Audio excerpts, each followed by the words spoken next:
Hi friends, good evening. तो आज हम 5.2 के क्वेश्चन नंबर 10 पर चलते हैं। आप लोग देखिए बोर्ड को, क्वेश्चन लिखा हुआ है कि the 17th term of an AP exceeds its 10th term by 7। एक ही लाइन में question. 17th term of an AP exceeds its 10th term by 7. Find the common difference. अब ये जो एक सेंटेंस है, इसका क्या सेंस है, इसका क्या मीनिंग है, इसको हम लोग समझने का प्रयास करते हैं। 17th टर्म जो है वो 10th टर्म से 7 एक्सीड करता है। Means 17th term is 7 more than 10th term. कोई एक एपी है जिसका 17th टर्म जो है वो 10th टर्म से 7 मोर है। मेरे ख्याल में कॉन्सेप्ट इसका क्लियर है। एक्सीड्स का मतलब होता है मोर। तो 17th term exceeds 10th term by 7। एक ही एपी के दो टर्म की बात हो रही है, एक तो 17th टर्म की और एक 10th टर्म की। क्लियर कहा यहाँ कॉन्सेप्ट है कि 17th टर्म जो है वो ज़्यादा है 10th टर्म से। कितना ज़्यादा है? तो 7 ज़्यादा है। अगर इसको हम लोग एग्जाम्पल के तौर पे समझें तो अगर कोई एक स्टेटमेंट लिखा हुआ है कि 5 exceeds 3 by 4, 5 exceeds 3 by 4 not sorry 5 exceeds 3 by 2। तो सिंपल सी बात है कि जो टर्म एक्सीड करता है और जिससे एक्सीड करता है, दोनों का जो डिफरेंस है वो हमारा ये 7। अगर ऐसा क्वेश्चन है कि 17th term exceeds 10th term by 7, इसका मतलब है कि 17th टर्म 10th टर्म से 7 ज़्यादा है। Overall, you can say that the difference between 17th term and 10th term of an AP is 7। और बस इसी स्टेटमेंट को केवल समझ लेने से ये क्वेश्चन सॉल्व हो जाती है।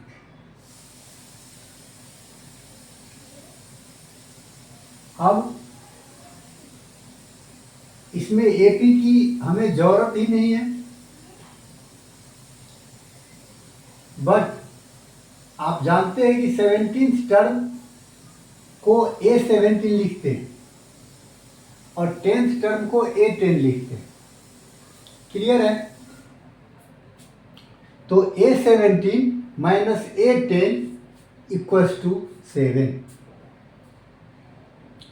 अब ये A कहाँ से आया ये हमें पता नहीं है, इसलिए हमें सबसे पहले लेट करना पड़ेगा कि let A be the first term and D is the common difference of given AP।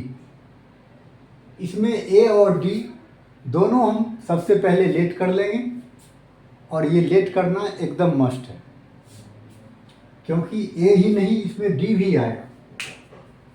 जब आप A17 में से A10 को माइनस करोगे तो A17 का फॉर्मूला रखोगे A प्लस 16D और A10 का फॉर्मूला रखोगे A प्लस 9D। तो इसमें A और D दोनों आता है, इसीलिए लेट करना सबसे पहले जरूरी। आंसर स्टार्ट करते हैं। Let A be the first term. आप लोगों को शायद दिख नहीं रहा होगा।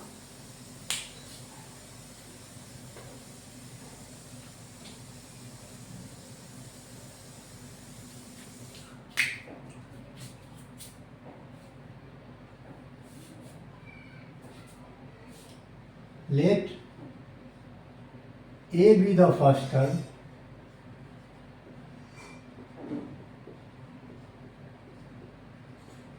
and D is the common difference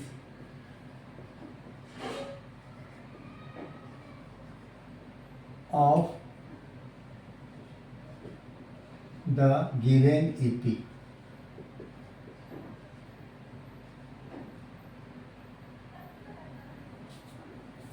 अब अकॉर्डिंग टू क्वेश्चन, अभी ये मैंने पहले आपको समझा दिया कि 17th term exceeds 10th term by 7 means the difference between 17th term and 10th term is 7। Mathematics की भाषा में इज मीन्स इक्वल होता है।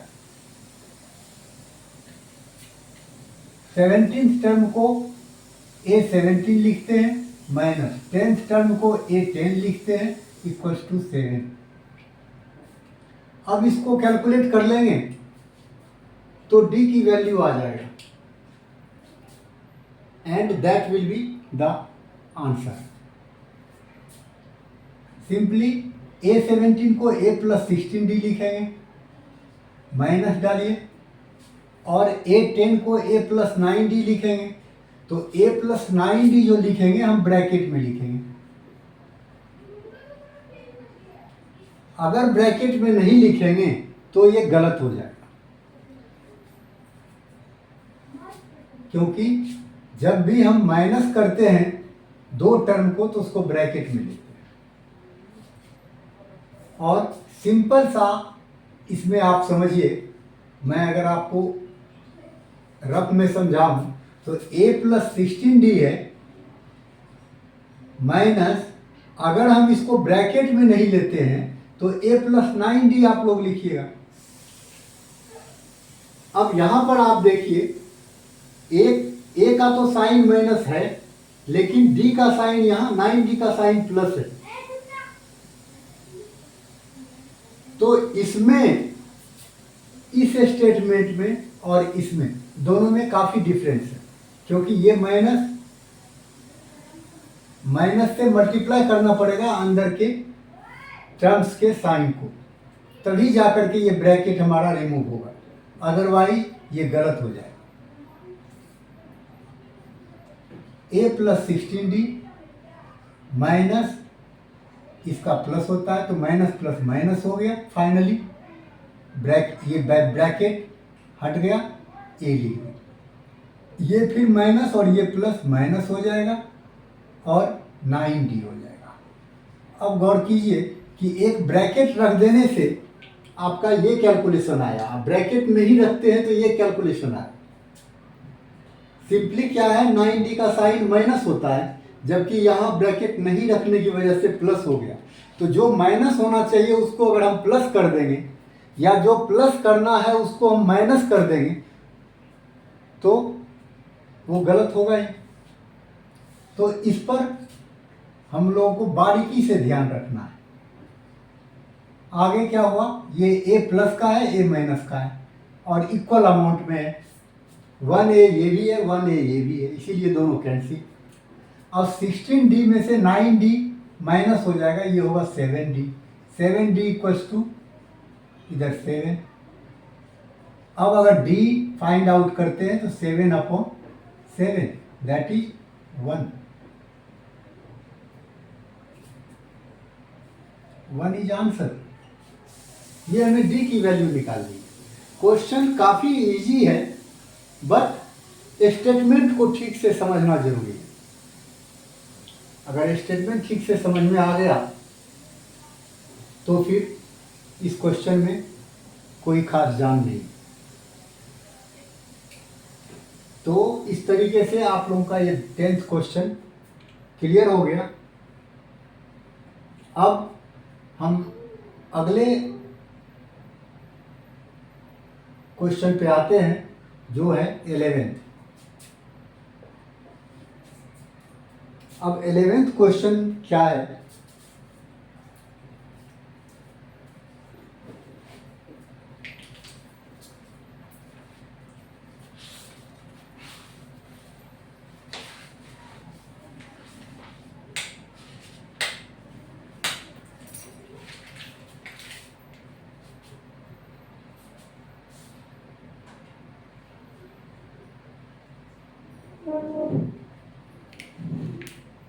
Which term of the AP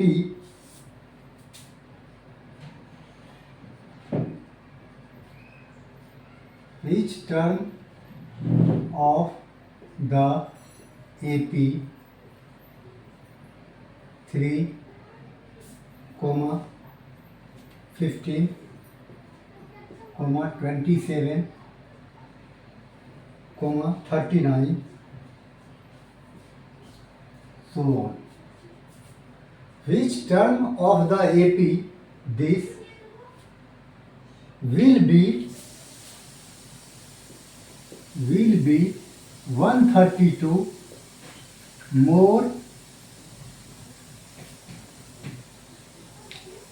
than its 54th term, more than its 54th term। ये question है हमारा। Question में है कि विच टर्म, कौन सी टर्म इस एपी का कौन सा टर्म होगा जो 132 मोर होगा, किससे? तो 54th टर्म से। मतलब इसका जो 54th टर्म है इस एपी का, उससे 132 मोर कौन सा टर्म होगा। अब इसको भी आप इजी वे में समझ सकते हैं। अगर हमसे पूछा जाए कि सपोज कीजिए, अगर हमसे कोई पूछता है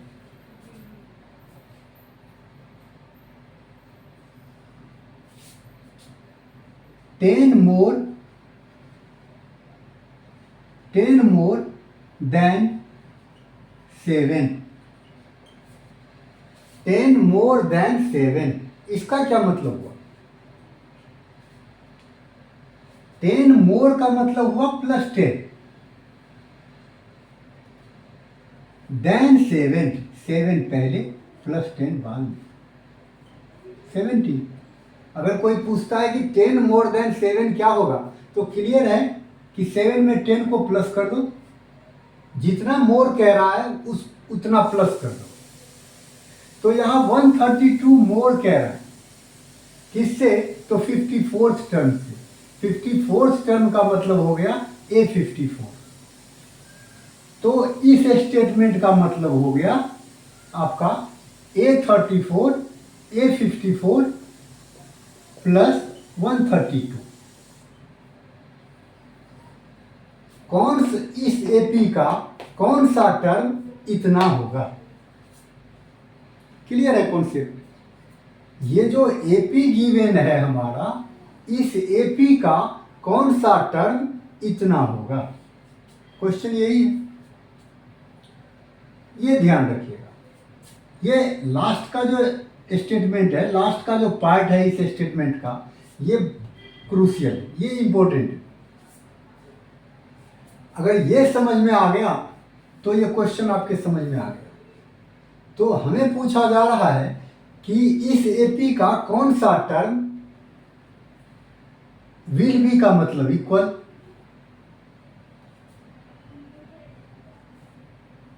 इसके इक्वल होगा। इस एपी का कौन सा टर्म इसके इक्वल होगा।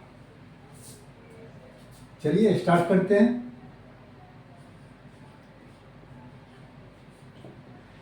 सबसे पहले हमारा एपी क्या है?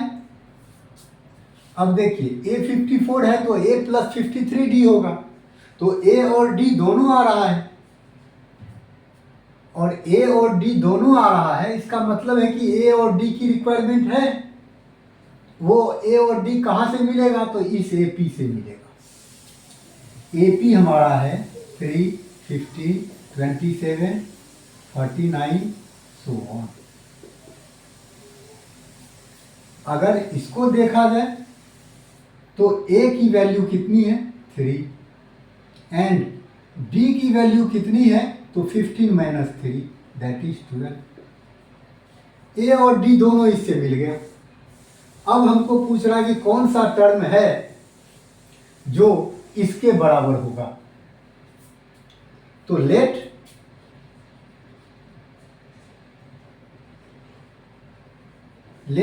nth term will be 132 more than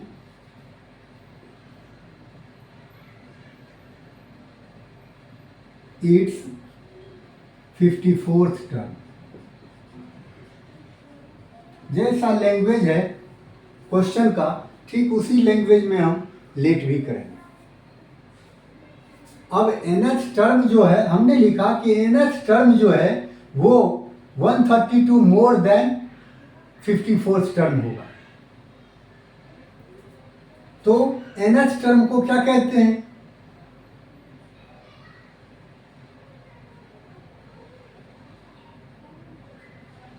nth term को कहते हैं an। विल बी मतलब equal 132 more than 54th term, a 54 plus 132। Clear है? अब ऐसा करते हैं, ए 54 को इधर मूव करवा लेते हैं। ए एन क्या हो जाएगा? A plus a n minus a 54 equals to 132। अब देखिए आपका इक्वेशन कितना आसान हो गया। अब ए एन का मतलब a plus n minus 1 into d minus a 54। अब ये माइनस है और यहाँ दो टर्म होगा इसके बदले, क्या होगा? ए प्लस 53 डी, इसीलिए उसको हम ब्रैकेट में रखेंगे,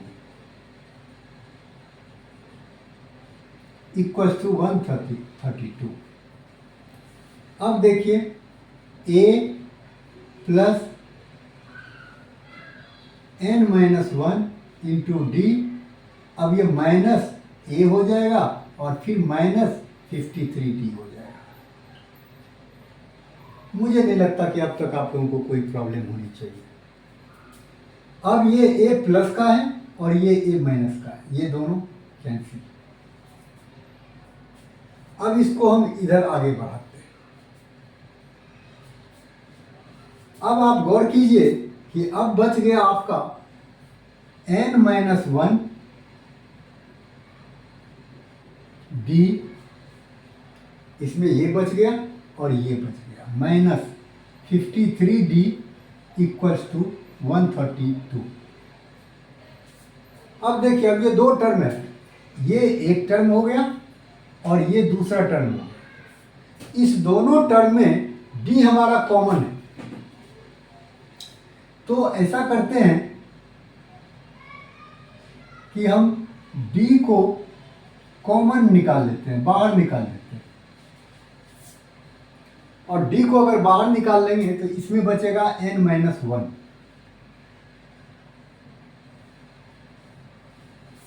और आप लोग अगर कॉमन का मतलब नहीं समझते हैं तो मैं कॉमन का थोड़ा सा मतलब आप लोगों को समझाऊं। कॉमन का मतलब होता है डिवाइड, सिंपली, ये रफ यूज के लिए। कॉमन का मतलब होता है डिवाइड। सपोज कीजिए कि 4x माइनस 32, इसमें हम कॉमन लेंगे। क्या कॉमन लेंगे? इसमें 4 कॉमन लेंगे। तो 4 कॉमन लेने का मतलब हुआ कि 4, एक टर्म तो ये है, दूसरा टर्म ये है, दोनों टर्म को 4 से डिवाइड करके हम यहाँ लिखते हैं ब्रैकेट के अंदर। अब 4x को अगर 4 से डिवाइड करोगे तो 4 4 खत्म, x बच जाए माइनस 32 को अगर 4 से डिवाइड करोगे तो 4 8 जा 32 होगा 8। तो कॉमन लेने का मतलब होता है डिवाइड करना, और सिंपली अगर आप इसको मल्टीप्लाई करोगे तो फिर इतना ही आ जाएगा, यही आ जाएगा आपका। 4 को x से 4x माइनस 4 को 8 से 32। तो कॉमन का मतलब होता है डिवाइड, ध्यान रखना। अब अगर इस दोनों में हमने d कॉमन लिया तो n-1 इंटू डी, इसमें अगर d कॉमन लिया तो d से डिवाइड, केवल n-1 बच जाएगा जिसको कि हमने लिख दिया। फिर ये माइनस है, माइनस डालिए, इधर एक ही टर्म है, ब्रैकेट लेने की जरूरत नहीं है। 53d में से अगर d कॉमन लेंगे तो केवल 53 रह जाएगा।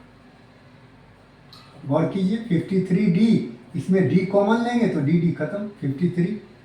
अब क्लोज कर दीजिए 132।